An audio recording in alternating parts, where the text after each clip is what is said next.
ایک غزوہ ہے جسے کہتے ہیں غزوہ تبوک. یہ واحد جنگ ہے اسلام کی جس میں سارے گئے ہیں اور رسول علی کو نہیں لے کے گئے. اب اس میں اللہ کا منصوبہ کیا تھا؟ منافق کو ظاہر کرنا. کافر چاہتے تھے کہ علی ہٹے تاکہ محمد پہ حملہ ہو. اللہ تبوک میں چاہتا تھا کہ علی ہٹے تاکہ یہ محمد پہ حملہ کریں. منافق ظاہر ہو. جنگ ہونی نہیں تھی اور نہیں ہوئی. جو سامنے لشکر تھا انہوں نے لڑنے سے انکار کر دیا, وہ واپس پلٹ گئے. آدھے رستے سے رسول واپس آ گئے. اب جب تسلی ہو گئی کہ اب بچ گئے, تب انہوں نے کہا کہ اب یہ نہ بچے. عقبہ اتنی تیز پہاڑی تھی کہ اس کی چڑھائی اور اترائی بڑی مشکل تھی. سیدھی چڑھائی تھی, سیدھی اترائی تھی. جب عقبہ پہاڑی کے قریب پہنچے تو تب تک شام ہو چکی تھی. جب شام ہو گئی تو منافقین نے مل کے مشورہ کیا, اس سے اچھا اور نادر موقع نصیب نہیں ہونا. علی نہیں ہے, رسول تنہا ہے. ایسے کرتے ہیں کہ جب رسول عقبہ کی پہاڑی کے بالکل اوپر جائیں تو رسالت مآب کی اونٹنی کو پہاڑی سے دھکا دے دیں. جب ہم پہاڑی سے دھکا دے دیں گے تو قتل کسی کے سر پہ نہیں آئے گا, ہم کہیں گے یہ حادثہ ہوا. یہ محض ایک حادثہ تھا. اتنی خطرناک پہاڑی تھی, رسول کی اونٹنی کا پاؤں پہ, ہم کہیں گے حادثہ ہو گیا. یہ اب اس چکر میں تھے. جب بالکل پہاڑی کے قریب پہنچے نا جی, تو رسول نے کہا رکو بھائی. لشکر رک گیا. جی یا رسول اللہ. فرمایا ابھی جبریل آیا ہے, اس نے اللہ کا حکم دیا ہے, میں اکیلا اوپر سے جاؤں گا, تم سارے نیچے سے جاؤ. تدبیریں صرف یہ تو نہیں کر رہے تھے نا, وہ بھی کر رہا.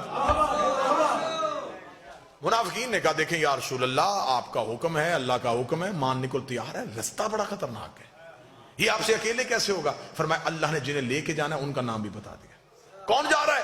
فرمایا حذیفہ یمانی اور عمار یاسر. عمار, جی یا رسول اللہ, میری اونٹنی کی مہار پکڑ. رسالت مآب نے فرمایا حذیفہ تیرے پاس تیری سواری کا چابک ہے؟ جی یا رسول اللہ ہے. وہ نکال لا. کیوں؟ میری اونٹنی کو پیچھے سے ہانکنا. حذیفہ کہتا پہ نبی کا حکم سن کے میں سہما کہ نبی تو اپنے جانور کو تازیانہ ہی نہیں مارنے دیتے, تو میرے ہاتھ میں چابک دے دیا ہے, تو میں اس سواری کو چابک کیسے ماروں گا جس پہ نبی بیٹھے ہوں گے؟ اسے کہتے ہیں صحابیت. اگر میں نے اس اونٹنی کو چابک مارا تو جانور کی فطرت ہے جب اس کو تازیانہ وہ دوڑتی ہے, تو اگر یہ دوڑی تو پہاڑی خطرناک ہے, یہ سنبھلے گی کیسے؟ حذیفہ کہتا میں کشمکش میں مبتلا ہو گیا. سفر شروع ہوا. اللہ نے اتنا گہرا اور گھنا اندھیرا کر دیا کہ حذیفہ کہتے کہ مجھے اپنا ہاتھ بھی نظر نہیں آ رہا. خطرناک پہاڑی, اندھیرا. حذیفہ کہتا کہ جب ہم بالکل پہاڑی کے اوپر جا رہے تھے تو اب منافقین نے کہا کہ اگر نبی نے رستہ بدلا ہے تو اب ہم نے تدبیر نہیں بدلنی, ہم نے آج کا موقع ضائع نہیں کرنا. ہم پیچھے سے اپنے گھوڑوں کو دوڑائیں گے, پیچھے سے جا کے نبی کی اونٹنی کو دھکا دے کے ہم واپس آ جائیں. ہم کہیں گے نبی نے ہمیں ساتھ لے کے گئے ہی نہیں, ساتھ لے کے جاتے ہم حفاظت کر لیتے. جنہوں نے پیچھے سے گھوڑے دوڑائے, سر پٹ گھوڑا دوڑا اوپر کی جانب. جب گھوڑا تیز رفتاری سے اوپر کی طرف دوڑ رہا تھا ایک تیز چڑھائی پہ, رسالت مآب نے آواز حذیفہ, جی یا رسول اللہ, یہ جو چابک میں نے تجھے دیا ہے نا ان کے گھوڑوں کے منہ پہ مار. حذیفہ کہتا ہے کہ میرا سانس پھول گیا.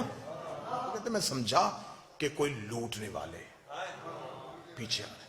حذیفہ جلدی سے دوڑے اور حذیفہ نے تیز رفتار آتے ہوئے گھوڑوں کے منہ پہ وہ چابک مارنا شروع کیا. حذیفہ نے ان کے منہ پہ مارنا شروع کیا تو وہ گھوڑے پیچھے کی جانب دوڑے. رسالت مآب اترائی جا چکے تھے. ہمارے یاسر رسول کی اونٹنی کو لے کے نیچے پہنچ چکے تھے.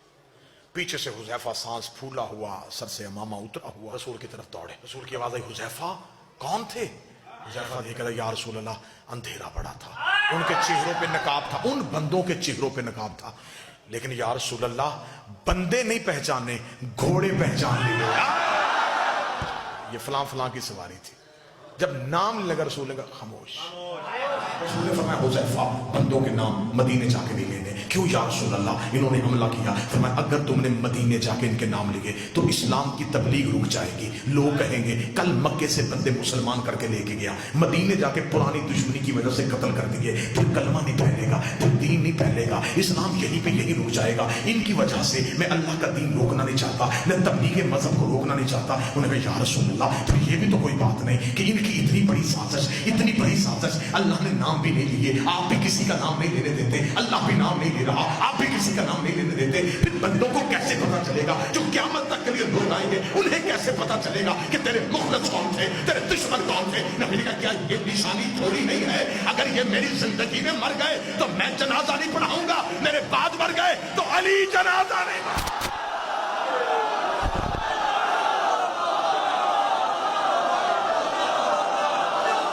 حوالہ نوٹ کرنا چاہیں تو شواہد النبوت عبد الرحمن جامی کی کتاب ہے. سنی کتابوں کا اگر آپ چاہیں گے تو اس ممبر تک تو میں ڈھیر لگا سکتا ہوں. اہل سنت کتابوں کا حوالہ اس واقعہ عقبہ کے بارے میں